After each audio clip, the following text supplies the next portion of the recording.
This video is about the 4 approaches to legal research.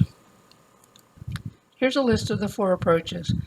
In future videos, I will talk about these 4 approaches quite a bit, so it's a good idea to know what they are. First is the citation approach.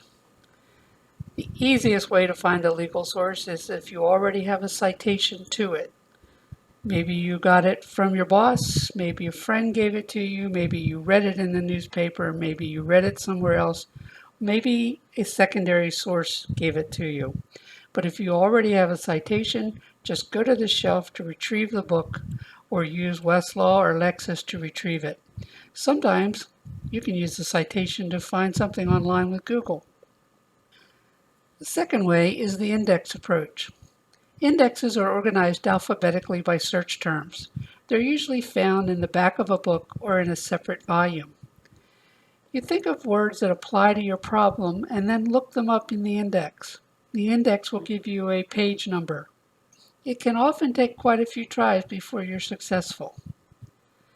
We will cover indexes in depth in future modules. Tables of contents are found at the beginning of a source. Rather than being organized alphabetically by search terms like an index, they reflect the source's internal organization. They are organized logically. You would use the table of contents to find that part of the source that addresses the issue you want to learn about. So for example, suppose you had a big book about George Washington and you wanted to read about his contribution to the Constitutional Convention. You go to the table of contents and you see Chapter 1 is about his ancestry, Chapter 2 is about his childhood, Chapter 3 is his time in the British Army, and so forth. And eventually you see that Chapter 8 is about the Constitutional Convention. And that's where you would turn in the book to find about his time in that Constitutional Convention. We will cover tables of contents in depth in future modules.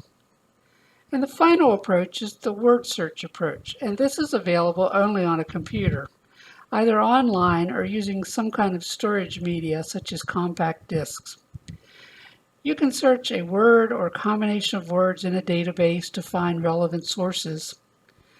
In more sophisticated databases like Westlaw, you can ask questions in plain English, and the computer turns it into a combination word search. This may sound really easy, but it often isn't.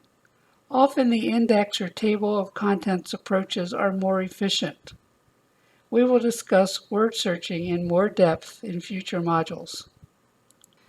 Next up, Module 2, Print Research.